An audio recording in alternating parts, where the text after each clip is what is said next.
जय हनुमान ज्ञान गुण सागर, जय कपीस तिहु लोक उजागर, रामदूत अतुलित बलधामा। किंतु ये व्यवहार मुझे समझ में नहीं आया प्राण वल्लभ। देवऋषि तो हनुमान के विरुद्ध वाली के कान भरते हैं और दूसरी ओर भाव विभोर होकर हनुमान लला को अनेक आशीर्वाद दे डालते हैं। मैंने तो अपने पिता परमविषि जाम्बवान से सुना था, संगीत ज्योतिष के महाविद्वान, भक्ति शास्त्र के प्रथम आचार्य और वैकुंठवासी विष्णु अर्थात आपके परम भक्त हैं। और दूसरी ओर हर प्रकार की कलह प्रसंग में उनकी भूमिका सुनने में आती है। प्रभु, नारद जी के चरित्र की इस गुत्थी को केवल आप ही सुलझा सकते हैं। बताइए ना, इसके पीछे क्या रहस्य है?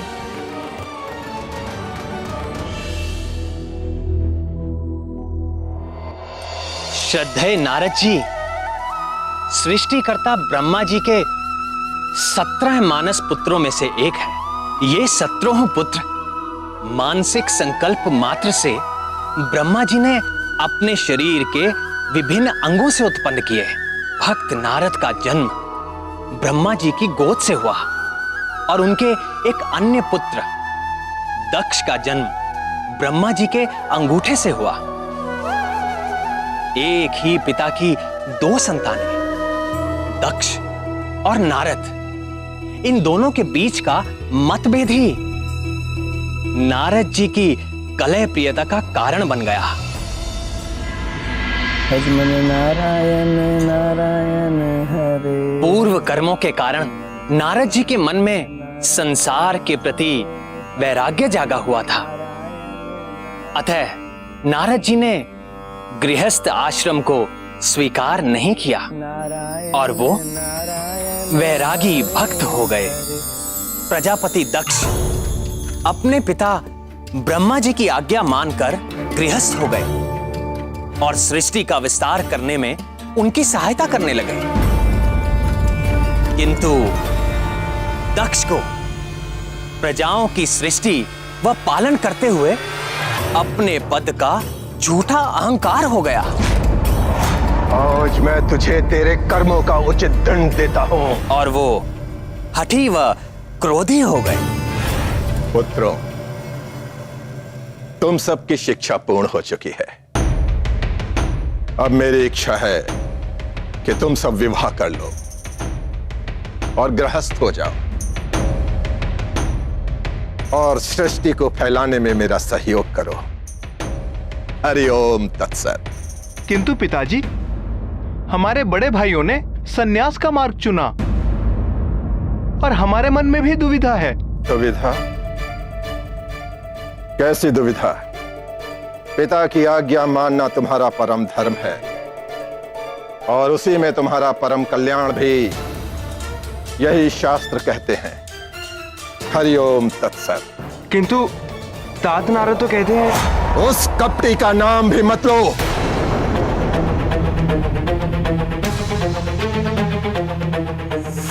ये उसी नारद की नीचता थी जिसके कारण तुम्हारे बड़े भाई सन्यासी हो गए।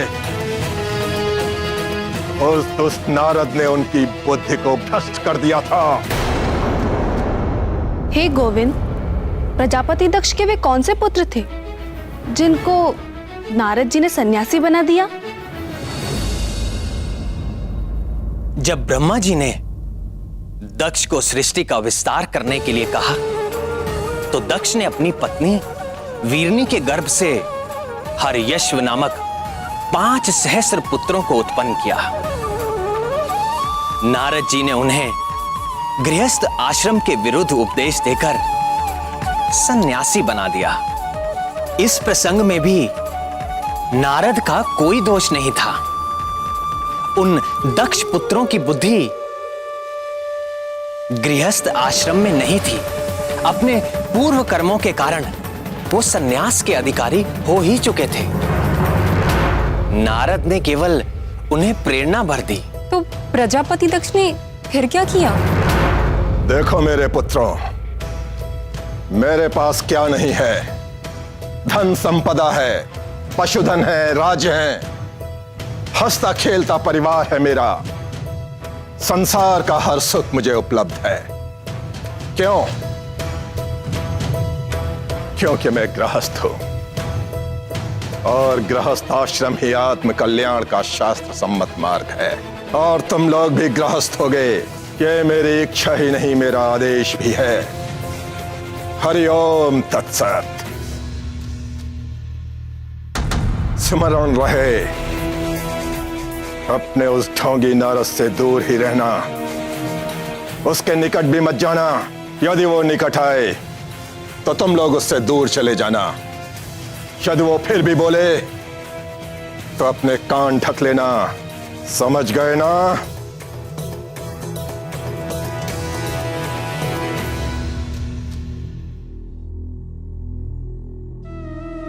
कहीं नारद जी उन्हें भी समझाने तो नहीं आ पहुंचे? श्रीमन नारायण नारायण हरे हरे, भजमन नारायण नारायण हरे हरे। ये कैसा व्यवहार है भतीजों? ना नमस्कार, ना प्रणाम, ना आदर, ना कोई सत्कार। क्या प्रजापति दक्ष ने तुम सबको यही शिक्षा दी है? जी, पिताजी ने हमें यही शिक्षा दी है। उन्होंने कहा है कि आपसे दूर रहें और आपके निकट भी ना जाएं। और यदि आप निकट आए तो हम दूर चले जाएंगे। और फिर भी आप बोलें तो अपने कान ढक लें।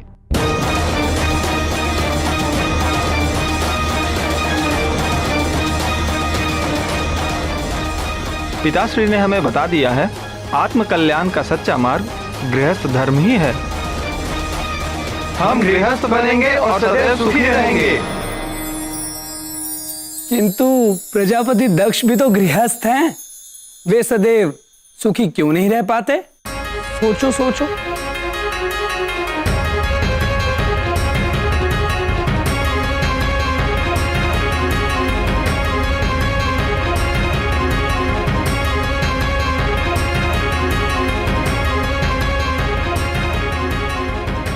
क्या तुमने उन्हें कभी क्रोध में या दुखी देखा है? पिताजी तो आज ही क्रोधित हो गए थे। पिताजी तो प्रतिदिन क्रोध करते हैं। क्रोध तो उनका स्वभाव बन चुका है। फिर तो दुखी और शुभ भी होते होंगे। होते हैं। यदि उनकी बात प्रमाणित होती तो क्या उनके साथ ऐसा हो सकता था?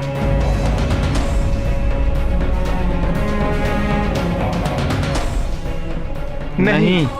अच्छा भी है, बताओ, क्या तुम में से किसी ने भी मुझे कभी भी क्रोध करते हुए या आंसू बहाते हुए देखा है?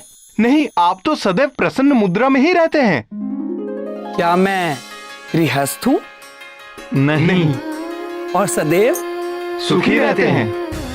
प्रजापति दक्ष गृहस्थ है और सदैव दुखी रहते हैं।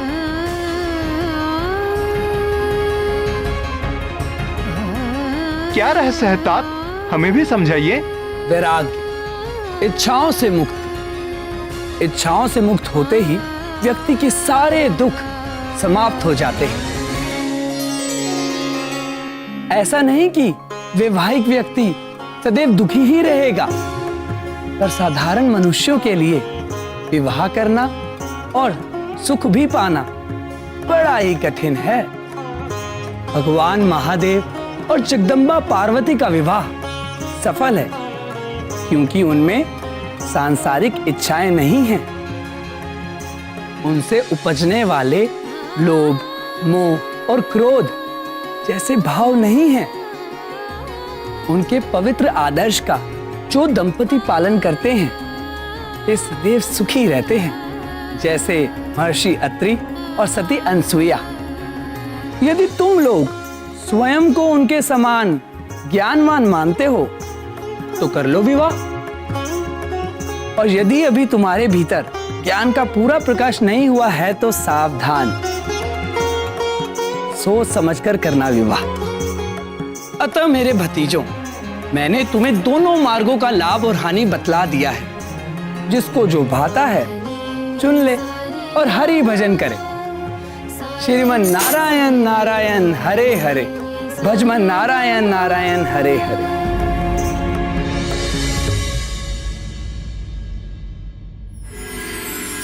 प्रिय नारद ने दक्ष के उन 1 सहस्त्र पुत्रों को भी सन्यासी बना दिया और पृथ्वी के कोने कोने में भेज दिया। प्रजापति दक्ष ने फिर क्या किया?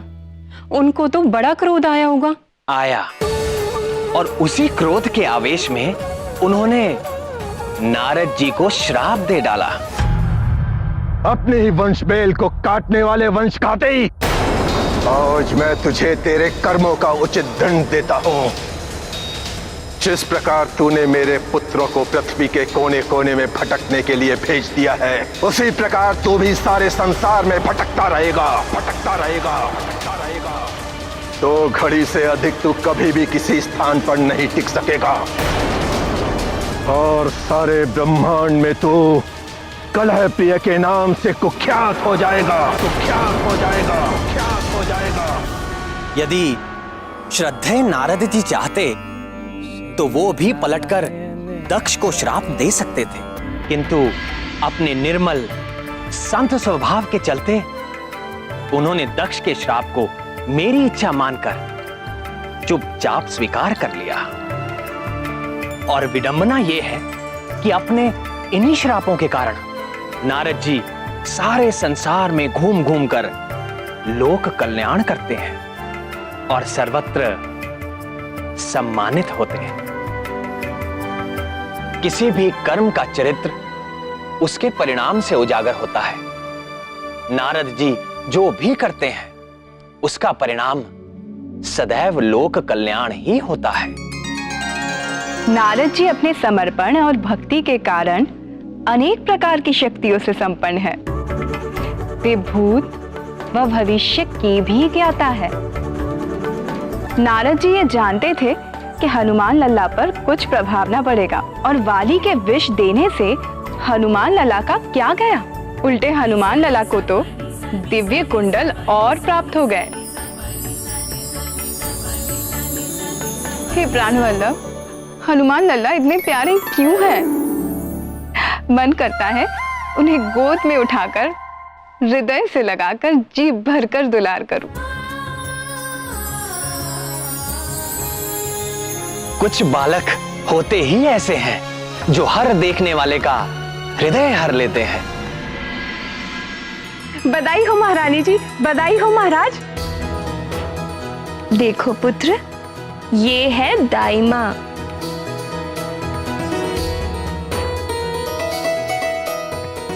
ले ले ले ले, ऐसा सुंदर बच्चा, इतना प्यारा बच्चा तो मैंने आज तक नहीं देखा।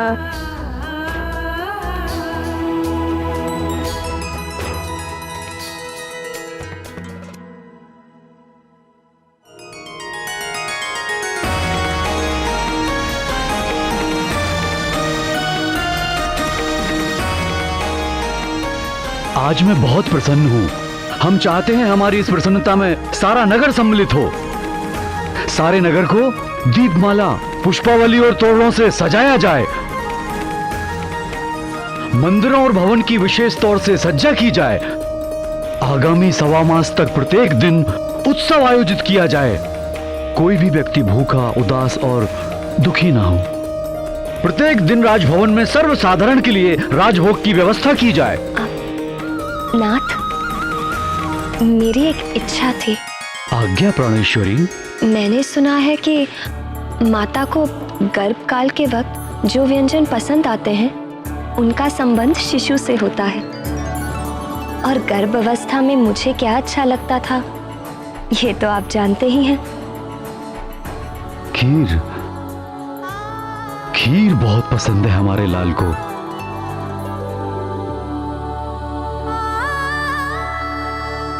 मैं चाहती हूँ कि अन्नप्राशन तक प्रतिदिन नगरवासी खीर खाकर तृप्त रहें।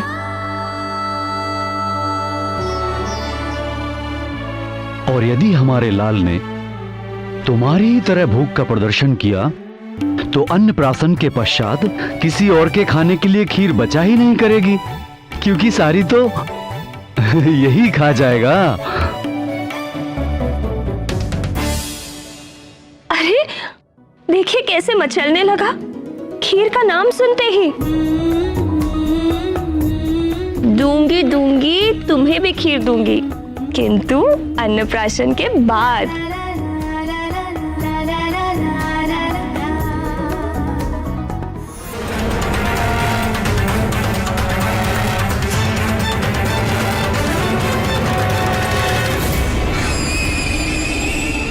कितने वर्षों के पश्चात युवराज के जन्मोत्सव का ये शुभ अवसर आया है। प्रातःकाल के उस अलौकिक तेज को पंडितों ने बड़ा ही शुभ सगुन बताया है। वो दिव्य तेज हमारे युवराज की देह से ही निकला था।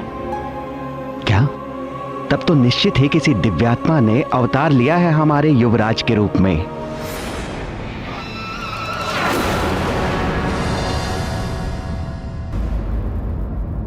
ए, रुको।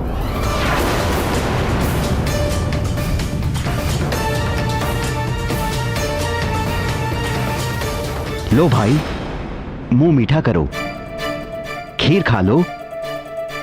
अरे संकोच मत करो, तुम जानते नहीं हो क्या, युवराज ने जन्म लिया है। ले लो।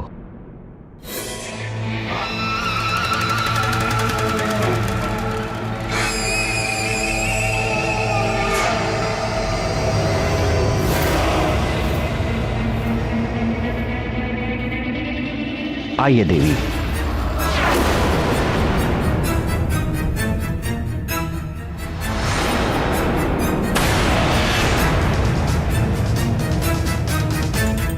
अब तो खीर से घृणा हो गई है। एक बार बच गया, पर मुझ महानतम का वार व्यर्थ नहीं जाएगा हर बार।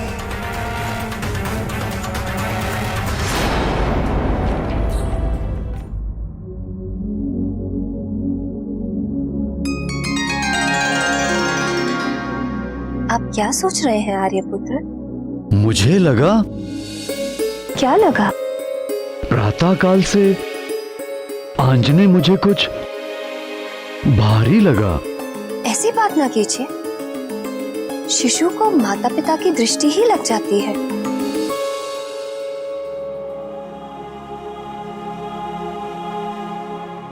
वाली ऐसा अहंकारी था जिसे किसी भी स्थिति में हार स्वीकार नहीं थी। हनुमान लला को मारने में एक बार असफल हो जाने पर निराश होना तो दूर, उल्टे और हट पर अड़ गया। फिर वो एक और क्रूर योजना के साथ आंजनेय को मारने जा पहुंचा।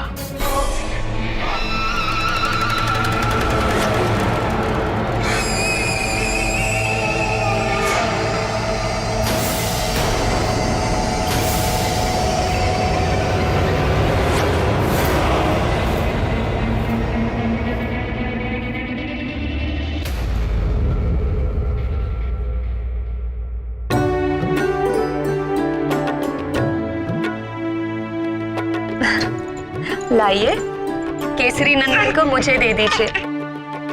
इनके स्नान का समय हो गया है। अभी नहीं जाना, अभी तो हमारे साथ खेलेंगे।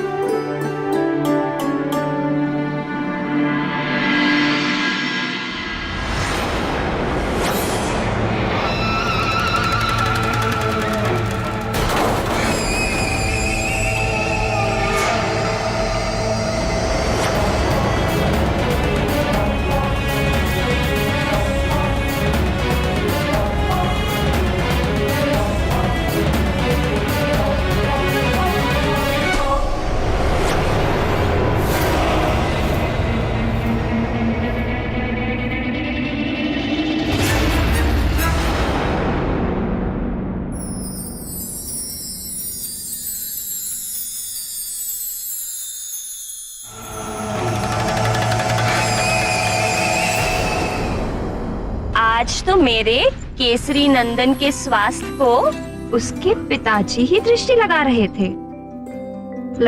थे ना? कोई बात नहीं, अब मैं सारी दृष्टियों का उपचार किए देती हूँ। अब मेरे प्यारे लाल को नहीं लगेगी कोई दृष्टि। आशीष देती सारी सृष्टि। ममता प्रेम की जो वृष्टि, अब न लगेगी कोई कुदृष्टि।